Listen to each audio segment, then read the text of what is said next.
So we've just arrived here at the Safari Blue and we just kind of stopped on the side of the road. So the Safari Blue, we'll be climbing onto a boat. Seems like we're going on that boat over there. And from there we'll probably go snorkeling and later have some food. I'm looking forward to this. Hi, we're Leanne and Dan, a couple from Dubai who recently got married in South Africa. I'm a husband and she's a wife. As we are required to be 14 days out of South Africa before entering Dubai, we thought what better place to spend these 14 days of honeymoon in Zanzibar. Here, we spent the first week in the beautiful Azar Resorts and Spa, where we kind of just put our bums next to the pool and relaxed. In the second week, we went to Barefoot Resorts and Spa on the east coast of Zanzibar, not too far away from the Rock Restaurant, which is literally a restaurant built on a rock in the ocean.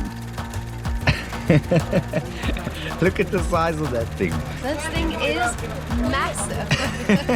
During our stay, we did a few excursions in true Zanzibar fashion. I am not king. King Daniel. And the princess of Zanzibar. We explored islands, did spice tours, and visited the crazy stone town. Not to mention that we even swam with turtles. This time, we went on the #1 thing to do in Zanzibar called Safari Blue.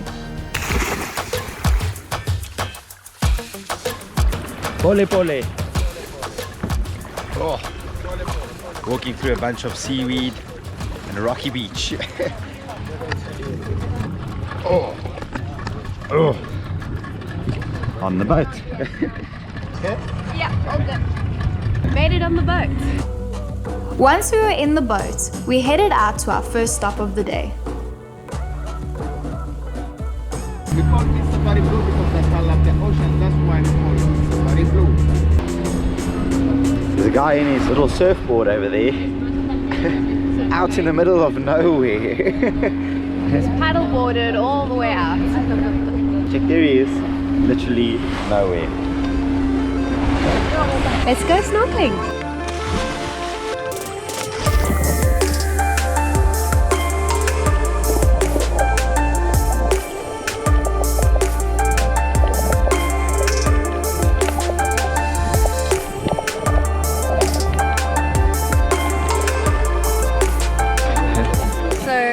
Finished snorkeling. There were loads of jellyfish. A million jellyfish. We got stung a couple of times, but it's alright, they're just little stings. But now that we've gotten back on the boat, they cut up open a coconut for us, and now we get to have some coconut water. That looks pretty good. Cheers. Coconut cheers. How does it taste? Yummy.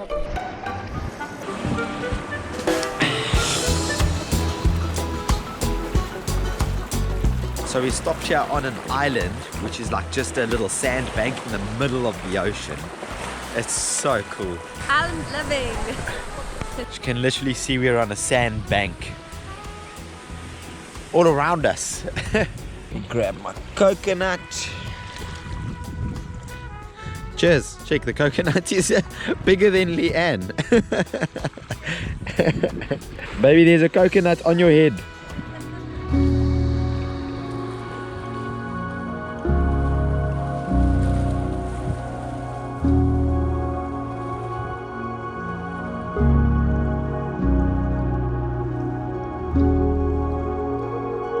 There's an eel swimming right over there. This is literally right by us. How crazy is that?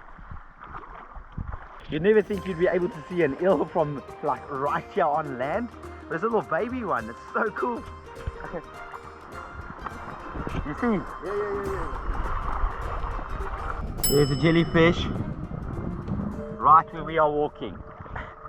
Here we have another jellyfish. Here is another jellyfish. It's easily recognizable by the shadow rather than the color of the jellyfish because you can't see them. They're so clear, but the shadow is actually quite dark against the sand. So that's how we're finding these things.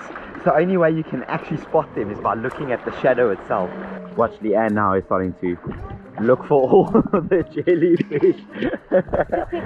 I'm more worried about eels now. So guys, Leanne's becoming a little bit of a pansy.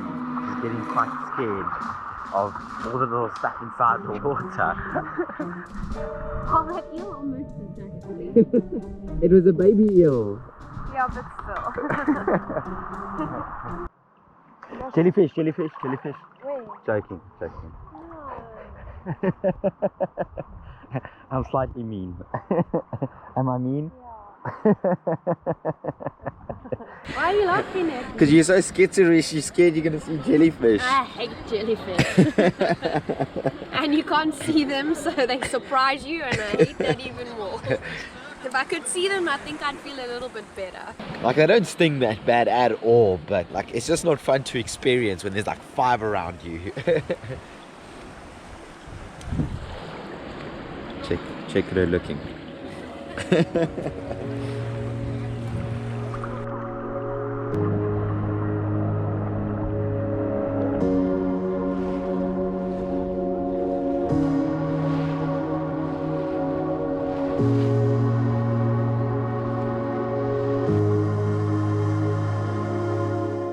So we are at now the Blue Lagoon, and it's dependent on the tide. So they say about an hour ago the lagoon was empty. At the moment it's busy filling up, and later it should be completely full. So we're allowed to swim here, but I would say it's maybe only knee deep, and there are a lot of sharp shells, so we have to be careful. And I don't see jellyfish in the water, which is great. Let's go. We're in the lagoon and there's no jellyfish. Ooh. But there is sharp rocks, so kind of got to wear your pluckies. The water is very warm. Oh goodness, we found a fish. Here we found a fish. It's a plucky fish. In case you're wondering why we're going on about a plucky is a flip-flop in Afrikaans. So if you hear it, this is what we're talking about. That is a plucky. It's quite cool. I have all these little trees around here. We're basically in a complete lagoon, which is epic. Pretty cool how all the rocks are formed here, because you can see how high the water actually gets. So I'm sure the water would get a lot higher because you can see where it would fit under the little island. Yeah, because most of the water has corroded this section over here, so this section stays normal. So you can see the water goes up like another 2 meters, I'd say. I would say so. So then this would be pretty deep, because right now it's in my way.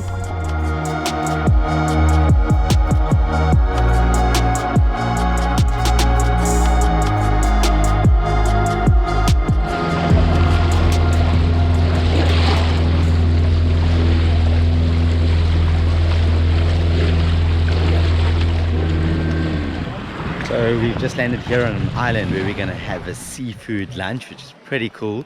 And on this island they've got a few like little stores where you can buy souvenirs and all the things for the trip. Never thought this was actually going to happen, so it's quite a surprise for us and we're pretty keen.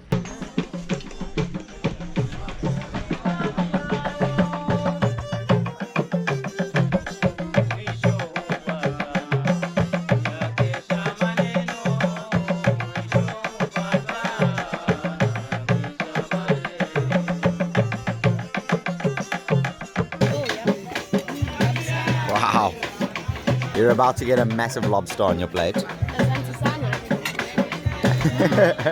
This looks amazing, and it smells even better.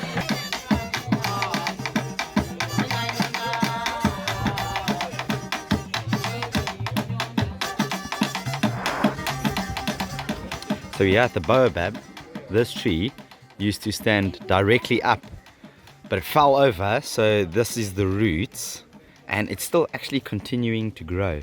That's crazy. It's massive. Like, go stand right there. This is a root. Like, look at the size of this thing compared to Leanne. It is massive. And this is just the root section.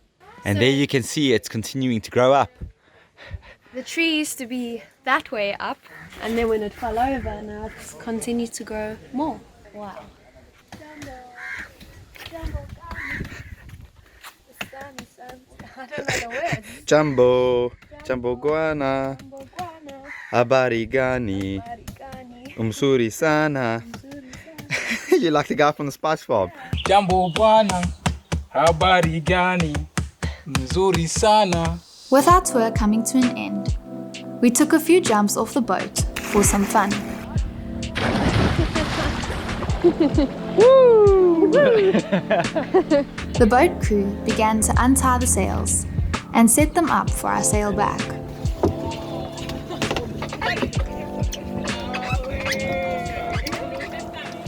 With nothing other than the sounds of the wind and the water splashing against the boat, nature's silence became surreal.